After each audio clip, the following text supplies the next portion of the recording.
Cuy, lu Oi. suka makan di Taifu nggak? Doyan sih doyan, tapi mahal. Iya sih, gue juga jarang-jarang. Makan apa? Xiaolongbao di sana? Xiaolongbao-nya enak, gila. Banget. Nah, tapi tahu nggak Xiaolongbao dari daerah mana? Bukan Dimsum. Guangzhou. Bukan. Dimsum. Dimsum. Tapi bukan Guangzhou. Terus dari mana, cuy? Dia dari Shanghai. Shanghai itu di Jiangsu. Provinsi Jiangsu. Betul. Hari ini kita mau bahas tentang Jiangsu Cuisine. Su Cuisine. Bukan asu.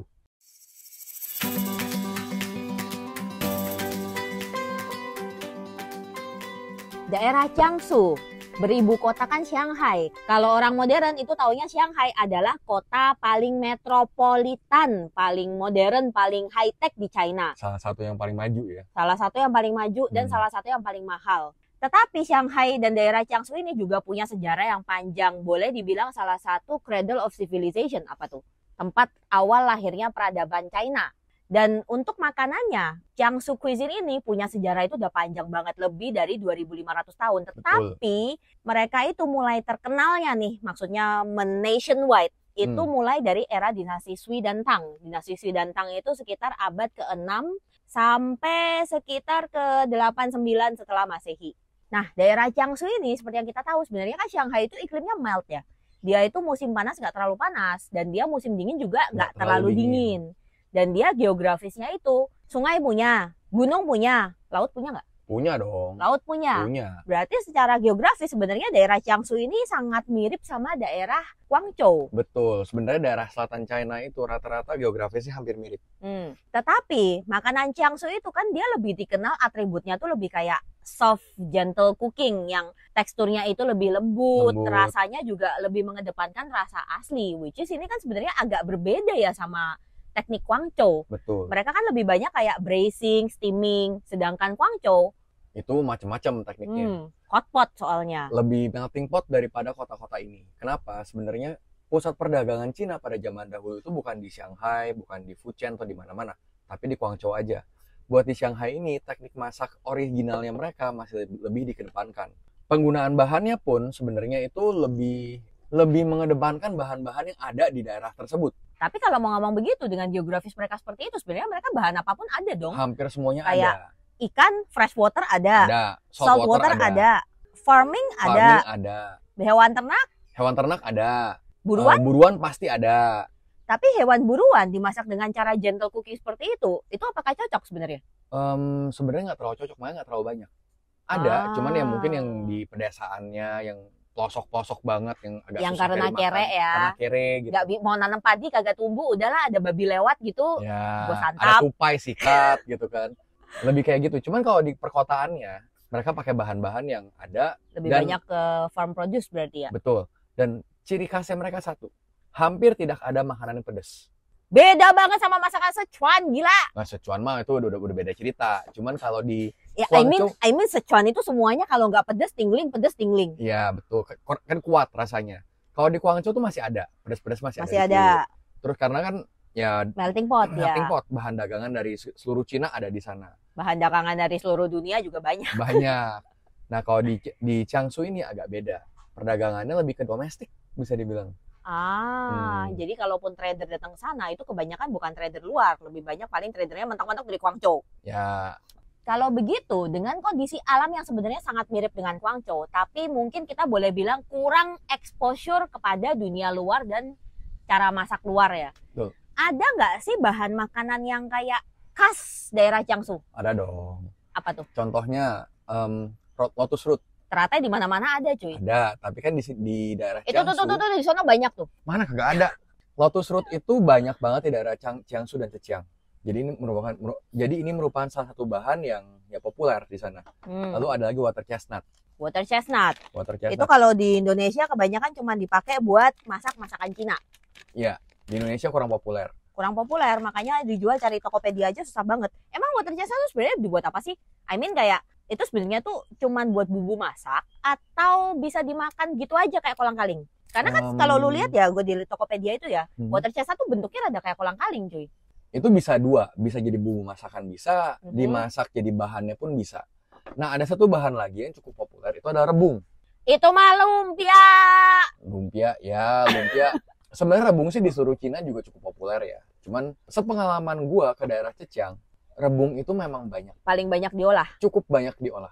Biasanya jadiin apa? Maksudnya Jadi apakah dijadiin kayak asinan pickle untuk side dish, penambah rasa, atau menu tersendiri? di pickle ada, Mhm. dijadiin masakan ada, jadi masakan pun banyak. Ada yang ditumis, kayak di Indonesia banyak ya, tumis rebung gitu juga ada. Anginnya mulai kenceng lu, suaranya kencengin. Kayak di Indonesia juga ada ya, kayak misalnya tumis rebung gitu. Di sup juga ada.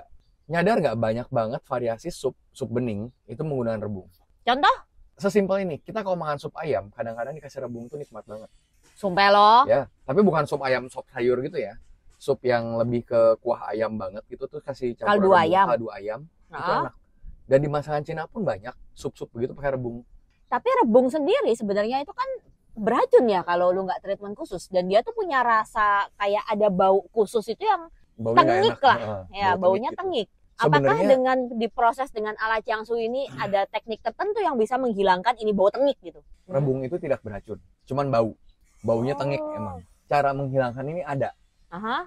Dan setiap daerah punya caranya masing-masing. Mhm. Ada yang direndam, ada yang diasinkan, di pickle. Tapi nggak sih, kalau di pickle biasanya lebih bau sih ini sih. Dan tentunya cara proses buat menghilangkan baunya ini setiap masakan beda-beda. Oke. Jadi nggak bisa ngomong, oh harus caranya satu seperti ini, dipakai semuanya. Karena dengan cara yang satu bisa ngubah teksturnya juga. Tergantung mau diapain nih rebungnya. Kalau contohnya misalkan kayak tadi lu bilang dibikin kuah kaldu ayam, Kuah kaldu ayam itu lebih cuma kayak direndam doang sih setahu gue.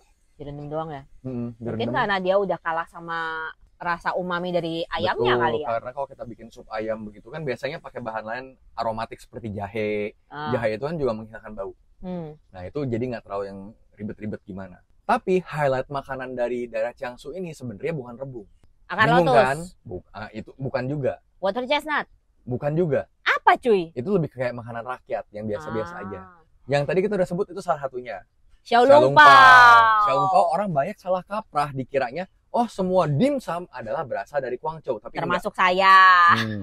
Xiaolongbao adalah salah satu dimsum yang asal awalnya berasal dari Jiangsu, tepatnya Shanghai. Hmm. Baozi, lebih tepatnya Qianpao ya. Bakpao. Qianpao bukan. Kalau bakpao kan direbus. Kalau Qianpao itu udah jadi, bakpao digoreng lagi. Pernah makan dong di Beda sama Shanghai? mantou nggak? Beda, ada isi dagingnya. Oh. Ya.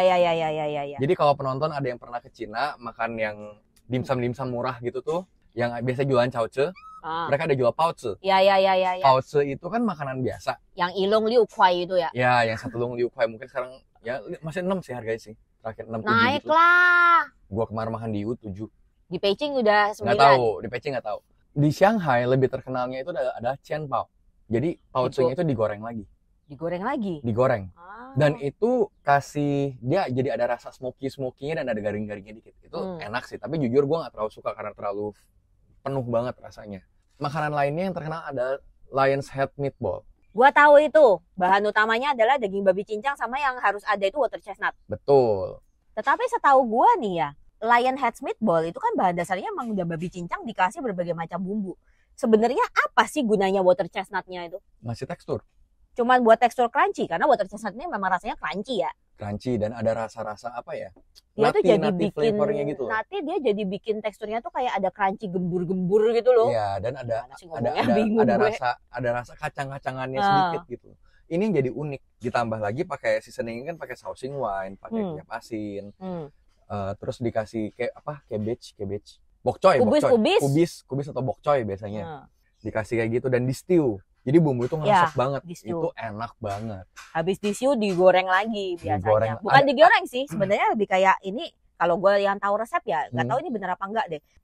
Lu isi minyak dikit dan ini kan Lion Head Meatball bisa gede ya seginian Betul, gitu ya. betul. Kayak Bisa lebih gede 8 malah. cm, 10 cm Bisa gitu lebih kan. gede. Gue pernah lihat lebih gede lagi. Dia tuh cuman kayak di-share atas bawah sisi sampingnya jadi kayak luarnya agak crispy, dalamnya gembur. Bener gak sih? Itu salah satu versinya. Oh, Ada oke. juga yang cuma direbus, ada juga. Oh. Mungkin yang lebih orisinilnya sih yang di stew aja sih. Dan ada satu makanan lagi yang orang pasti pernah denger dan dikira makanan gampang bikin. Apa nih? Yangzhou fried rice. Nasi goreng. Nasi goreng Yangzhou. Yang warnanya cuman kuning-kuning doang. Itu versi miskin. Oh. Itu versi miskin. Yangzhou fried rice ini adalah salah satu masakan nasi goreng yang cukup complicated. Bahannya itu banyak banget. Dari jamur-jamuran, pakai scallop, pakai sayur-sayuran, pakai telur. Yang biasanya Pasti. pakai daging kepiting sama ikan asin tuh Yangzhou bukan sih? Bukan, Bukan. dia lebih pakai udang, terus pakai Xinhua ham juga. Oh. Macam-macam bahannya. Bahkan di Cina itu sampai dibikinin guideline kalau mau bikin Yangzhou fried rice itu bahannya harus apa aja.